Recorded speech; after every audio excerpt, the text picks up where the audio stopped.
சற்றுமுன் வெளியான மிக அதிர்ச்சியான தகவல். 2 கோடிக்கும் மேற்பட்ட ரேஷன் கார்டுகள் நீக்கம். உங்கள் ரேஷன் நிலைமை என்ன என்பதை இங்கே பார்ப்போம். அதை பார்க்கறதுக்கு முன்னாடி நீங்கள் நம்ம சேனலை சப்ஸ்கிரைப் பண்ணாமல் இருந்தீங்கன்னா மறக்காமல் லைக் பண்ணிக்கோங்க, சப்ஸ்கிரைப் பண்ணிக்கோங்க, உங்கள் நண்பர்களுக்கு தெரியப்படுத்தவும் ஷேர் பண்ணிக்கோங்க. வீடியோவை கடைசி வரைக்கும் முழுமையாக பாருங்கள். அதாவது ரேஷன் அட்டை நீக்க நடவடிக்கைகள் அனைத்தும் மாநில அரசுகளால் அவற்றின் சொந்த சரிபார்ப்பு அளவுகோல்களை பயன்படுத்தி மேற்கொள்ளப்பட்டவை என்றும் இதில் மத்திய அரசு நேரடியாகவே எந்த நடவடிக்கையும் எடுக்கவில்லை என்றும் அமைச்சர் தெளிவுபடுத்தினார். இந்தியா முழுவதும் சுமார் 2.2 கோடிக்கும் அதிகமான ரேஷன் கார்டுகள் நீக்கப்பட்டுள்ளதாக மத்திய உணவு மற்றும் நுகர்வோர் விவகாரத்துறை அமைச்சர் தெரிவித்துள்ளார். தகுதியுள்ள பயனாளிகளுக்கு புதிதாக வழங்கப்பட்டுள்ள புதிய கார்டுகள் பற்றியும் அவர் கூறியுள்ளார். உங்கள் ரேஷன் கார்டு நீக்கப்படாமல் இருக்க என்ன செய்ய வேண்டும்? இந்த பதிவில் தெரிந்து கொள்ளுங்கள். மறக்காம வீடியோக்கு ஒரு லைக் பண்ணிட்டு சேனலை சப்ஸ்கிரைப் பண்ணிட்டு பாருங்க.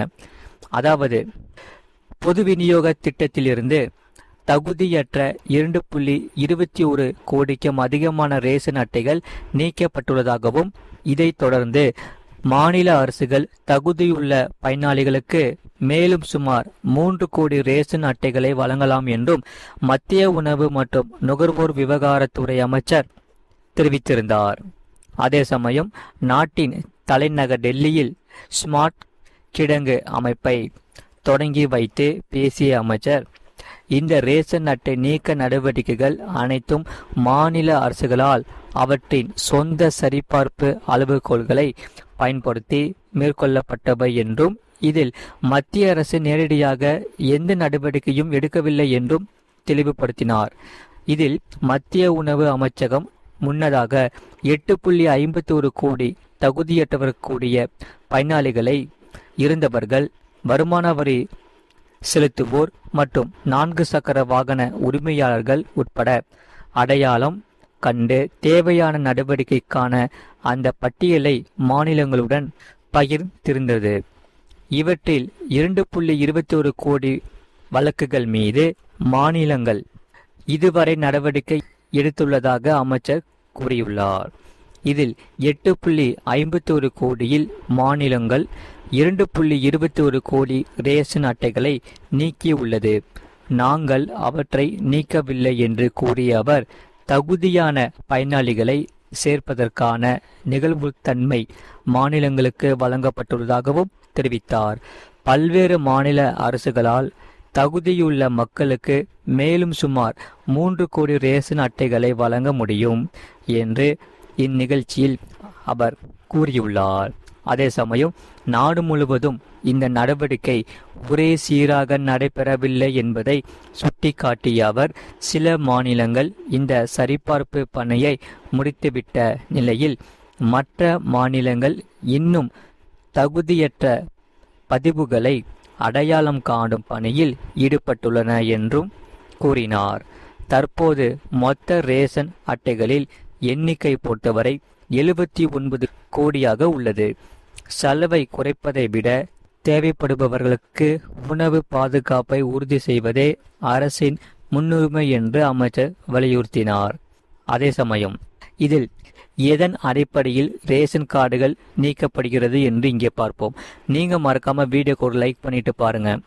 ஒரே நபரின் பெயர் 1க்கும் மேற்பட்ட ரேஷன் கார்டுகளில் இடம் பெற்றிருப்பது, வலுவான பொருளாதார நிலை இருந்து வருமான வரி செலுத்துபவர்கள், சொந்த பயன்பாட்டுக்கான கார் போன்ற 4 சக்கர வாகனங்கள் வைத்திருக்கும் குடும்பங்கள் போன்றவை ரேஷன் கார்டுகள் நீக்கப்பட முக்கிய காரணமாகும்.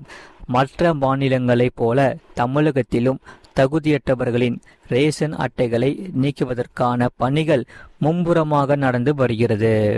அதே சமயம் பிரதான் மந்திரி கரீப் கல்யாண் யோஜனா இந்த திட்டத்தின் கீழ் இலவச உணவு தானிய விநியோகத்திற்கான இலக்கு 80 கோடி பயனாளிகள் என்ற அளவிலேயே தொடர்கிறது.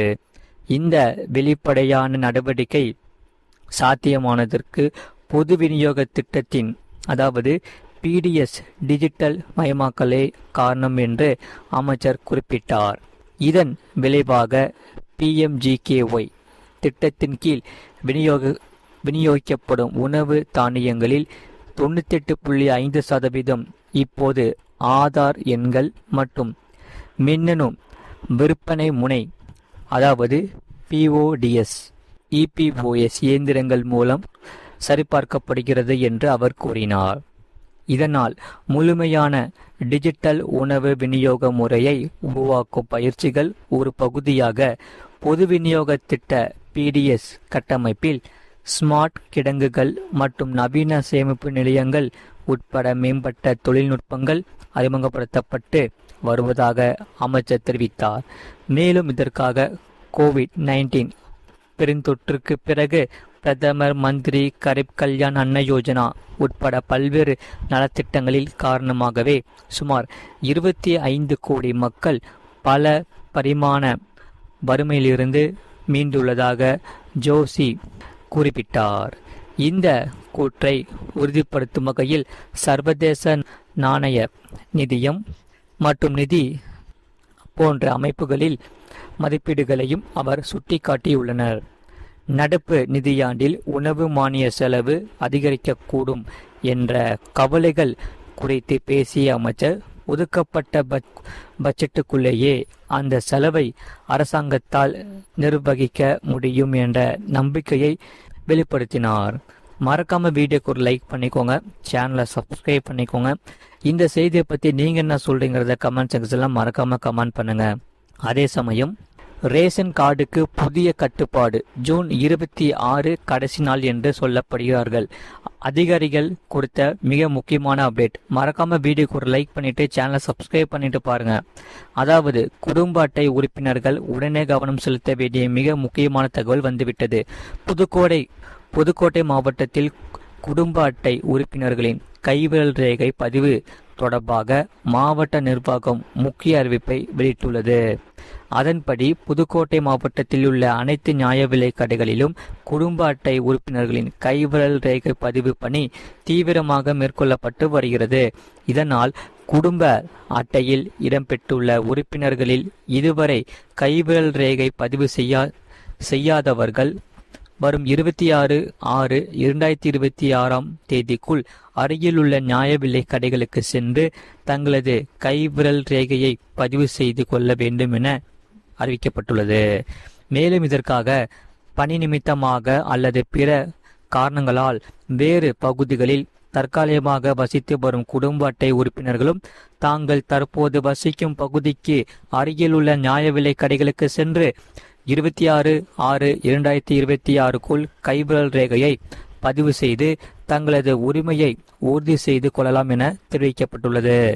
மேலும் இதற்காக குடும்ப அட்டையில் இடம்பெற்றுள்ள இறந்த உறுப்பினர்களின் பெயர்களை நீக்குவதற்காக சம்பந்தப்பட்ட வட்ட வழங்கல் அலுவலகத்தை அணுகி உரிய ஆவணங்களை சமர்ப்பித்து இந்த தேதிக்குள் பெயர் நீக்க நடவடிக்கைகள் மேற்கொள்ள வேண்டும் என்று மாவட்ட நிர்வாகம் கேட்டுக்கொள்ளப்பட்டுள்ளது.